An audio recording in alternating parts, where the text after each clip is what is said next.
Halo teman-teman semuanya, perkenalkan saya Via Arjana Berginting dengan NIM 1020252020, dan pada video kali ini kita akan membahas mengenai uji titis dependen dan uji Wilcoxon pada statistik inferensial.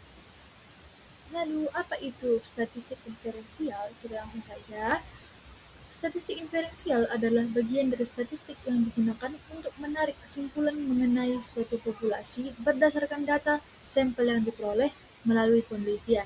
Dalam bidang kesehatan, statistik inferensial ini berperan penting dalam membantu peneliti menganalisis data, menguji hipotesis, serta menentukan apakah suatu perlakuan ataupun intervensi memberikan pengaruh yang signifikan terhadap objek penelitian. Pada materi kita hari ini, kita akan memfokuskan pada penggunaan uji statistik inferensial yang sering digunakan dalam penelitian kesehatan, yaitu uji titis dependen dan juga uji Wilcoxon, di mana kedua uji ini digunakan untuk membandingkan dua pengukuran yang berasal dari subjek yang sama sebelum dan sesudah diberikan perlakuan tertentu. Nah, pertama-tama kita harus mengetahui materi kita yang pertama, yaitu uji titis dependen. Uji titis dependen dilakukan terhadap dua sampel yang berpasangan. Sampel yang berpasangan diartikan sebagai sebuah sampel dengan subjek yang sama, namun mengalami dua perlakuan ataupun pengukuran yang berbeda. Contohnya, sebelum dan sesudah diberikan edukasi, sebelum dan sesudah terapi, sebelum dan sesudah pelatihan. Nah, contoh penelitian mengenai pengaruh pemberian modul edukasi etika profesional RMIK terhadap tingkat pengetahuan mahasiswa, di mana peneliti melakukan pengukuran sebanyak 2 kali, yaitu sebelum diberikan modul dan sesudah diberikan modul. Sebelum diberikan modul kita sebut dengan pre-test, dan sesudah diberikan modul kita sebut dengan post-test. Maka selanjutnya kita hitung selisih antara nilai pre dan post untuk mengetahui adanya peningkatan pengetahuan mahasiswa setelah diberikan modul edukasi. Kita ketahui sini contoh soal di mana seorang peneliti ingin mengetahui apakah terhadap pengaruh pemberian modul seperti yang kita katakan sebelumnya dengan tabel respon sebagai berikut. Data sudah diketahui nilai pre dan pro dan juga selisihnya, maka kita masuk ke dalam uji normalitas. Nah, sebelum kita masuk ke uji dependen, kita harus mengetahui apakah data baik. Selanjutnya kita sebelum kita melakukan uji dependen pada sebuah data, maka kita harus melakukan uji normalitas pada data tersebut. Apakah data itu memang kita uji dengan uji titis dependen ataukah uji Wilcoxon? Di mana untuk uji normalitas, langkah-langkah yang kita lakukan itu yang pertama mengurutkan data, kita hitung rata-rata selisih, kita hitung jumlah kuadrat deviasi, dan menghitung nilai statistik pada satu variabel. Dengan kriteria pengambilan keputusan itu, jika signifikannya itu lebih besar dari 0,05, maka data itu berdistribusi normal. Kebalikannya, jika nilai signifikannya itu lebih kecil dari 0,05, maka data itu berdistribusi tidak normal. Dan berdasarkan hasil perhitungan dari nilai Shapiro-Wilk, diketahui dari contoh soal kita tadi, nilai signifikannya itu 0,981, sehingga data ini berdistribusi normal.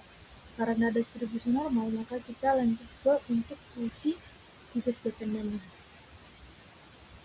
Untuk perhitungan uji titis dependen secara manual, langkah pertama yang kita lakukan adalah menghitung standar deviasi selisih. Standar deviasi ini digunakan untuk mengetahui tingkat penyebaran data selisih dari nilai rata-ratanya. Dari hasil yang kita peroleh dari contoh soal kita, SD-nya adalah 3,204. Selanjutnya kita hitung standar error min-nya. Standar error min ini kita gunakan untuk mengukur tingkat ketelitian rata-rata sampel dalam mewakili populasi. Dan selanjutnya kita menghitung nilai terhitung, di mana nilai terhitung ini akan kita gunakan untuk membandingkan antara nilai terhitung dengan tabelnya nanti. Dengan terhitung yang kita miliki yaitu 15,396, dan untuk di SPSS, langkah-langkah Uji case dependen yang pertama kita memasukkan data pretest dan post-test kita ke dalam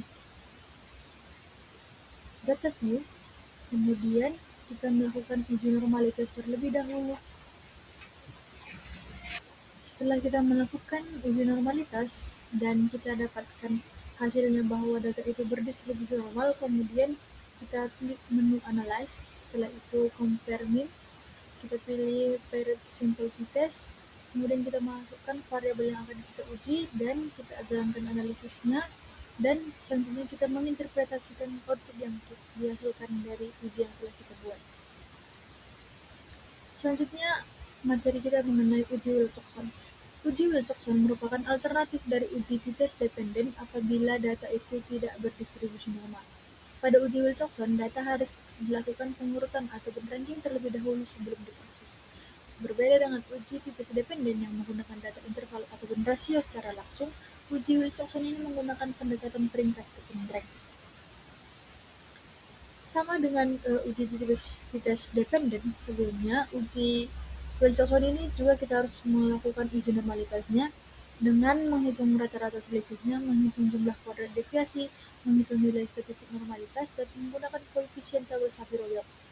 Contohnya dari contoh yang kita buat, diketahui W hitung itu 0,696 dengan ketentuan kriteria keputusan itu jika nilai signifikannya itu lebih kecil dari 0,05, maka data itu tadi tidak berdistribusi normal. Maka dengan sebelum kita menguji uji Wilcoxon, kita dapat ketahui bahwa uji normalitasnya itu lebih kecil dari 0,05, maka data itu kita gunakan uji Wilcoxon.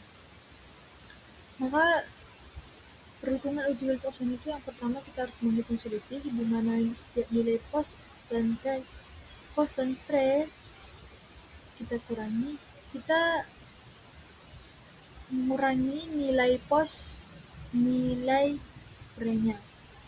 Dan yang kedua menghitung nilai mutlak selisih, di mana seluruh nilai negatif diubah menjadi nilai absolut. Dan yang ketiga memberikan ranking. Dan yang keempat menentukan rank positif dan juga negatif. Kita contohkan semua nilai ranking positif dan negatif, kemudian kita menentukan statistik Wilcoxon dengan nilai statistik Wilcoxon diperoleh dari jumlah ranking terkecil. Maka untuk uji Wilcoxon ini perhitungan manualnya, nilai weightingnya itu kita menggunakan dari nilai ranking yang terkecil. Untuk langkah-langkah uji Wilcoxon menggunakan SPSS adalah yang pertama kita harus mengatur variabel pada variabel view, di mana kita harus membuat variabel pretest dan juga membuat variabel posttest, mengatur tipe data numerik, mengatur jumlah desimal menjadi 0, kemudian kita berikan label pada masing-masing variabel, kemudian kita melakukan penginputan data pada data view, kita masukkan seluruh data pretest dan juga posttest, dan memastikan setiap baris berasal dari responden yang sama. Selanjutnya kita masuk ke uji Wilcoxon. Uji Wilcoxon juga sama seperti uji t-test dependen, kita lakukan klik analyze, kemudian kita pilih non-parametric test, pilih legalisasi dialog, kemudian pilih to relate samples, kemudian masukkan variabel pretest dan posttest, kemudian kita centang Wilcoxon, kemudian kita klik OK. Maka interpretasi output SPSS dan juga tabur normalitas akan tampil dengan kriteria keputusan itu. Jika nilai signifikan lebih kecil dari 0,05, maka data tidak berdistribusi normal. Kita masuk ke dalam contoh soal kita. Yang pertama, diketahui soal sebagai berikut. Kita perhatikan sama-sama teman-teman.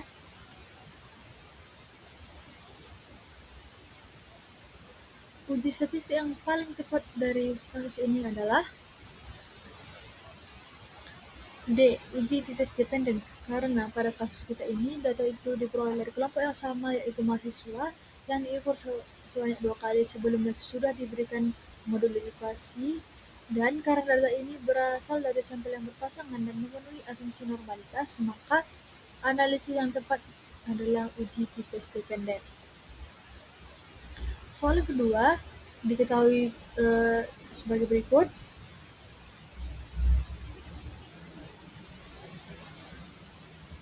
Maka kesimpulan yang tepat adalah jawaban yang D adalah terdapat pengaruh terapi relaksasi terhadap tingkat kecemasan pasien sebelum operasi.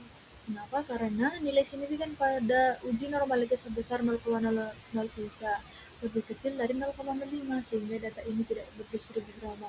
Maka kita gunakan uji Wilcoxon. Maka setelah kita lakukan uji Wilcoxon diperoleh nilai signifikan tujuh itu 0,004 karena lebih kecil dari 0,05 maka H0-nya itu ditolak dan HA diterima, maka terdapat perbedaan terdapat pengaruh dari terapi relaksasi terhadap tingkat kecemasan pasien sebelum operasi. Soal yang selanjutnya,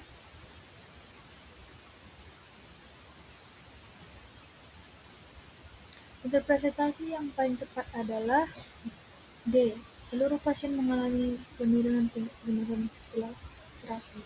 Karena pada uji Sonntag rank digunakan untuk melihat arah perubahan yang terjadi pada responden. Negative range menunjukkan bahwa nilai setelah perlakuan lebih rendah dibandingkan nilai sebelum perlakuan. Karena diperoleh negative range sebanyak 10 dan positive range 0, maka TS sebanyak 0, maka seluruh responden mengalami penurunan skor kecemasan setelah diberikan terapi musik. Jadi demikian yang dapat saya sampaikan. Terima kasih.